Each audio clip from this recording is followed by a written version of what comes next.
Hello there, guys, and welcome back to the 6 Yard Banter, your front row seat to the Premier League's top six drama with a Chelsea twist. Here, it's Chelsea first and rivals next.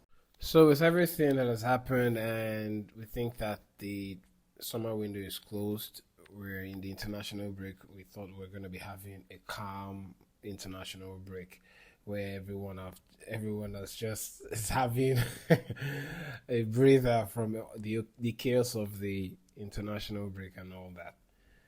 But no, nah. With Chelsea, there just has to be something.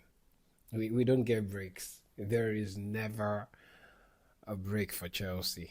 As long as Chelsea is involved, there is no break. This is what Fabrizio Romano has posted as regards Nicolas Jackson. And Nicolas Jackson, I thought we are definitely going to be having I thought the curtain, the curtain was already closed, had drawn closed for Nicolas Jackson, but no, he just has to find a way to get back to us. This is what Fabrizio Romano had to post as regards Nicolas Jackson and Bayern Munich. So one of the board members at Bayern Munich came out to make a comment on Jackson's deal to Bayern Munich, and this is what he had to say. The player and his agent contribute for about 3 million euros, so we pay 13.5 million euros loan fee. There will definitely not be a permanent contract. That only happens if he plays 40 games from the start.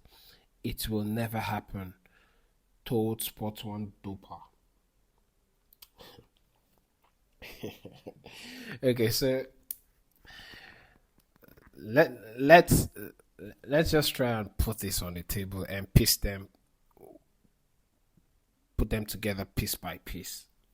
And I don't blame. I actually agree with what he has said, because if you look at it, they have a starting striker in Harry Kane, and Harry Kane looks like he still got it in him to lead the line for Bayern Munich.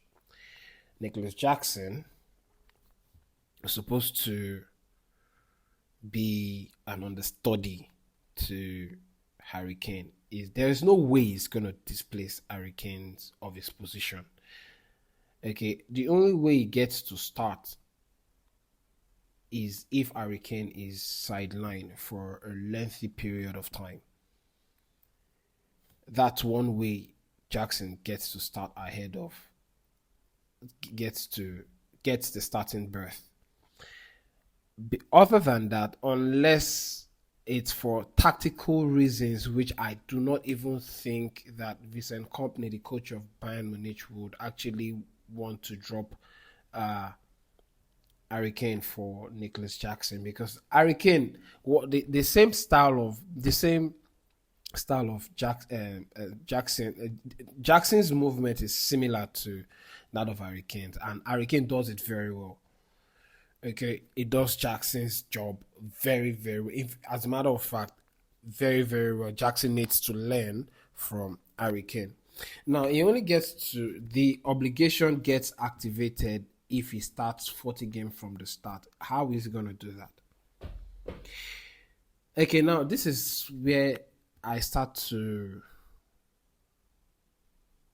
feel uneasy about it. Not because of Chelsea, but because of Jackson.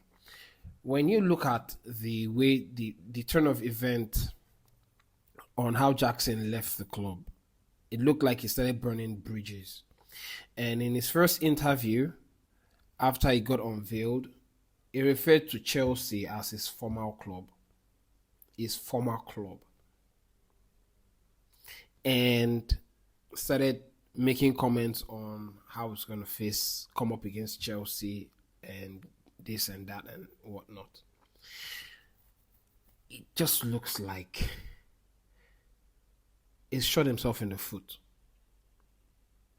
Okay, and this is where I have problems with a lot of players. You want to leave the club and move on to another club. You forget that you're still very much active, and that you will definitely you would definitely need certain clubs to come through for you, and you've just ended up messing things up for himself. He's in a very sticky situation.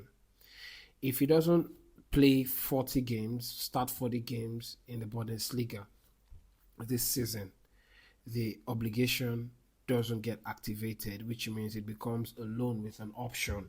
And that's going to be down to Bayern Munich to want to sign Jackson. Supposing he doesn't, supposing he doesn't play to the expectations of Bayern Munich, what happens? He's sent back to Chelsea. Now Chelsea is not gonna have to face so much, because I feel like in the end it's just gonna end up joining the bomb squad. It's gonna have to train separately from the current Chelsea squad. And don't forget, we have other players in Kenda coming back. We have Kendrick Pius as well coming back, and we have John Pedro, and we have Liam Delap. If Jackson was smart enough, he would have known best to just, if even though he wanted to move, which I understand, he would have just done it in a very nice way where he would always have a warm welcome if the loan turned out not to be good.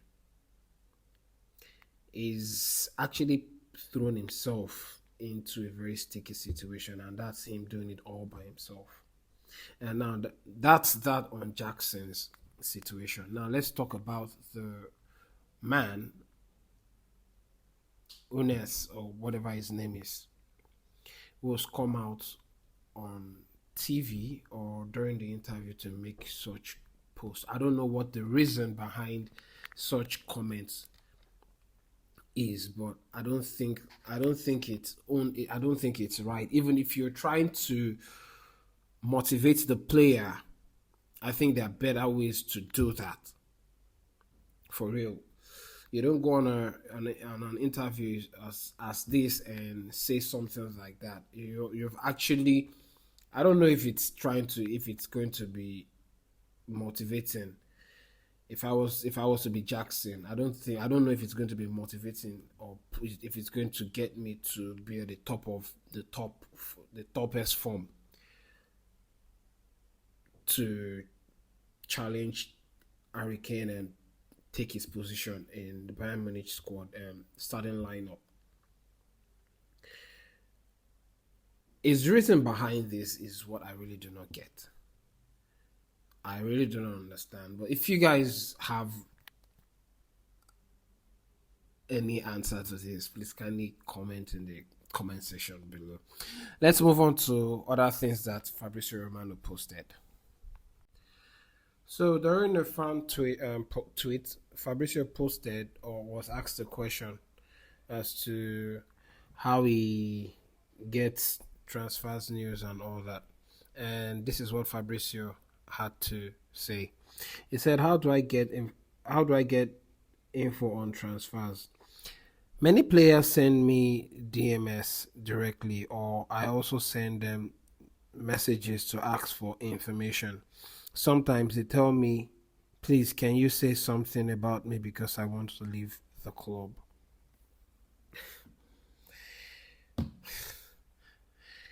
So yeah, I think this answers some of the questions as to how Fabrizio gets ahead of many of the other club journalists and all that, because they apparently give him direct messages compared to what the club brief other journalists or news outlets. And I think that this doesn't make any sense. The players have their agents. And they also have the club to speak with if they have a desire to move elsewhere.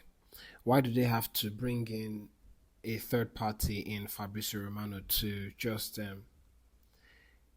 get so much traction and all that. Anyway, it's good for Fabrizio because they help. That's what brings um, engagement to his post and his channel. But I just feel like this was not how it used to be about 10 years ago. I think it was just strictly the club and the player's agent. I don't think that this new style, it's everything about this current footballers is just not it anymore. Okay, they are just so social media focused than the football that they play. Imagine having to get someone who's not even on your payroll or who's not on the club's payroll get to to do dirty jobs. Like this is like dirty jobs anyway. I feel like it's dirty job. Okay, you desperately need to want to go out and sometimes it kind of puts the club in a very tight position because when news like this that the club are trying to keep or withhold gets leaked out. I'm sure you know what it is. Anyway, let me know what you guys think about this one as regards to what Fabrizio has said about how he gets transfers news and all that. Okay, so back on to West Ham. West Ham are apparently interested in getting Frank Lampard as their new manager. So, according to Football Insider, West Ham have contacted Frank Lampard over potentially replacing Graham Potter. The Coventry manager would be keen to test himself back in the Premier League. Yeah, so this one, yeah, do I think Lampard is ready for a Premier League comeback?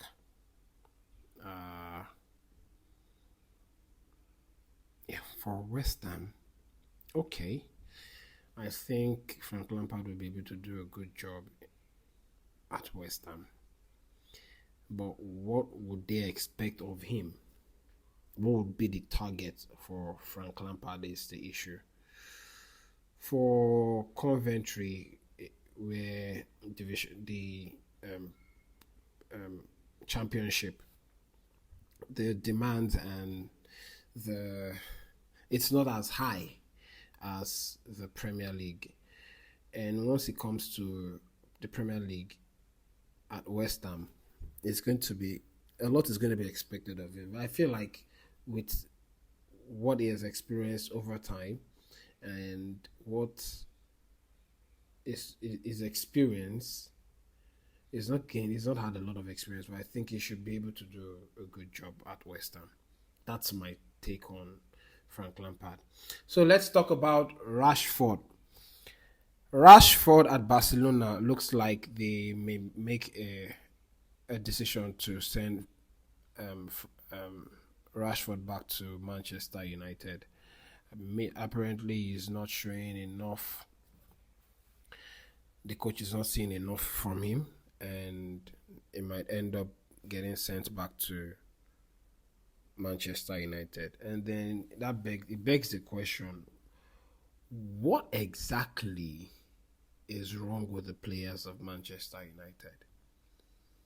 Okay, you would think that he is out of Manchester United now. Okay, it's time for him to have a clean slate to do good for himself. And McTominay is doing very well at Napoli.